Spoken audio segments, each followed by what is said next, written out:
Bonjour, bonsoir et bienvenue sur Bannière de prière. Aujourd'hui, nous nous retrouvons encore ce matin pour nos temps de prière. Pour ceux qui vont nous suivre ce matin et ceux qui vont nous suivre le soir, voilà, on se retrouve ce soir pour nos temps de prière.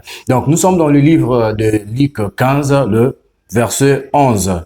La Bible nous dit que il y avait un homme qui avait deux fils. Le plus jeune dit à son père: mon père, donne-moi la part de bien qui doit me revenir. Ici, là, je vais parler de l'histoire du fils prodige.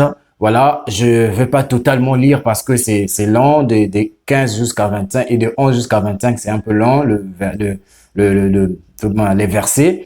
Mais au moins, je ferai un résumé par rapport à ce qui s'est passé. Alors le fils prodigue, le plus jeune, demande à son père l'héritage. Il dit: papa, il est temps que tu me donnes mon héritage et je vais devoir gérer moi-même personnellement. Le père ne tarde pas, il partage l'héritage et le plus jeune prend ses affaires, il part. Là où il part dépenser cet argent-là et il dilapide tout. Il se retrouve dans la crise. Et ce qui vient aggraver encore le problème, c'est que là où il arrive, quelque temps après, il y a aussi la crise dans la zone où il part ou dans la ville, là où il se retrouve.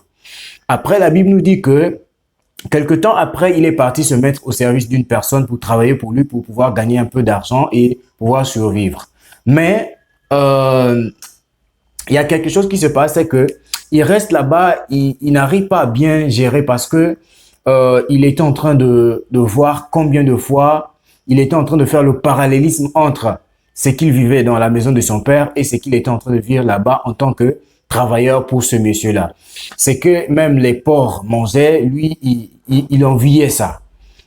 Alors, il décide alors de revenir chez son père et quand il revient, son père le reçoit normalement, sans problème et on organise même une fête, une grande fête pour lui. Il y a quelque chose de marquant, c'est que quand il arrive, son père demande aux disciples de pouvoir chercher, de pouvoir aller prendre un manteau pour l'habiller parce que un prince est revenu dans la maison de son père qui est un roi. J'aimerais dire ceci, que ici l'histoire nous fait savoir peut-être plusieurs points, mais je vais développer deux points. Le premier point, c'est que le fils prodigue demande à son père l'héritage. Pour nous, les Bantous, si tu demandes l'héritage à ton père, c'est comme si tu étais en train de souhaiter sa mort. Et pour lui, tu es son ennemi. Tu penses à sa mort. Même si on est ennemi, je ne peux pas penser à ta mort, en fait. Et son père, qu'est-ce qu'il fait par rapport à sa sagesse? Parce qu'il sait que si je lui donne, il est pas encore mature, je lui donne, il partira, sûrement il va dilapider ça et il reviendra. Mais si je lui garde et que je lui donne pas maintenant, il va commencer à faire la guerre. Ça, c'est pas bon pour que je puisse l'apprendre une leçon. Il est parti, ensuite il est revenu. Lorsqu'il est revenu, il y a une deuxième chose que j'aimerais que nous puissions comprendre, c'est que son père n'a pas vu le fait que le fils prodigue avait dilapidé ce qu'il avait, mais il a vu son fils qui est revenu en bon état. Et qu'est-ce qu'il fait? La première des choses, c'est que il change l'état de son fils, il lui remet les habits royaux parce que il le mérite. Malgré ses erreurs, il le mérite. J'aimerais te dire ici que la chose qui a sauvé le fils prodigue, malgré son erreur, c'était le fait de se rappeler d'où il venait, de connaître son identité et sa valeur. Écoutez-moi, ne jamais trahir Jésus-Christ est l'objectif. Mais s'il arrivait que tu tombes, n'hésite pas de revenir vers le Seigneur. La Bible nous dit qu'il est juste et fidèle pour nous pardonner. Il te suffit juste de revenir vers lui avec un cœur repentant et sois fidèle à lui et il te pardonnera. Si tu demandes pardon avec un cœur qui a le soupir d'être pardonné, le Seigneur te pardonnera. J'aimerais tout simplement te dire que Dieu, en fait, est le péché, mais il ne hait pas la personne qui pêche. Ça veut dire, moi, Servet, je pêche, je vole. Lui, il va pas voir le Servet, mais il va voir le vol que j'ai eu à faire. Donc, il est irrité contre le vol, mais il n'est pas irrité contre moi. Mais moi, pour que je puisse revenir vers mon père, je vais revenir vers lui pour lui dire, papa, pardonne-moi, j'ai volé quelque chose, je n'aimerais plus faire ça. Et là, Dieu va me pardonner et il va faire en sorte que je puisse retrouver encore mon état de fils de Dieu. Je vous partage un secret. Dieu se révèle souvent lorsque nous sommes dans les moments de faiblesse et la Bible dit, il console les affligés.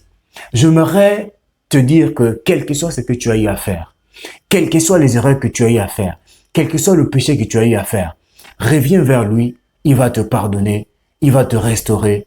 Et la Bible dit que la gloire de la seconde maison est plus grande que celle de la première. Écoutez, il y a son grand frère qui s'est fâché parce qu'il s'est dit comment le petit frère a pris son héritage, il est parti dilapider ça. Après, il revient, papa le reçoit. Waouh!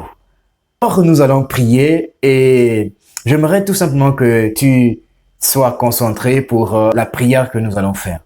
Merci éternel mon Dieu, mon roi, tu nous as montré encore une fois de plus que tu peux nous reprendre entre tes mains malgré nos faiblesses, malgré nos erreurs.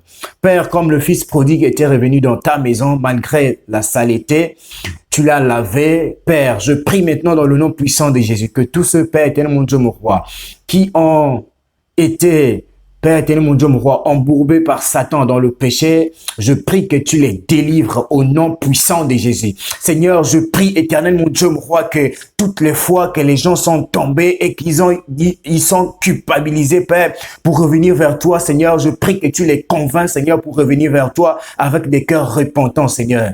Ta parole me le dit, éternel, mon Dieu, mon roi, que tu es juste et fidèle pour pardonner. Alors, Père, pardonne nos péchés, pardonne ses péchés, pardonne les péchés de cette sœur, pardonne le péché de ce frère, Père éternel, mon Dieu, mon roi, et restaure-les, donne-les encore, éternel, mon Dieu, mon roi, les habits neufs, Père, pour pouvoir marcher dans la joie, Père, avec toi. Merci de recevoir toute la gloire, toi qui es au-dessus de tout, dans le nom puissant de Jésus, ainsi prié. Amen. Merci beaucoup, c'était votre frère, le frère Servet, voilà. Sur bannière de prière, nous disons une parole, une prière, une prière, une parole. Bannière de prière, s'éveiller dans la prière. Bannière de prière, c'est aussi servir Dieu et non se servir de lui. Je vous invite à vous abonner sur la chaîne et de partager. Et je pense bien que cette vidéo bénira une personne. Si par exemple toi tu es déjà béni, mais partage à une personne, partage à un frère et il sera aussi béni. Que Dieu soit béni. Merci beaucoup pour votre présence sur la chaîne. Nous glorifions tout simplement le nom de Dieu pour tout ce que vous faites comme soutien. Merci.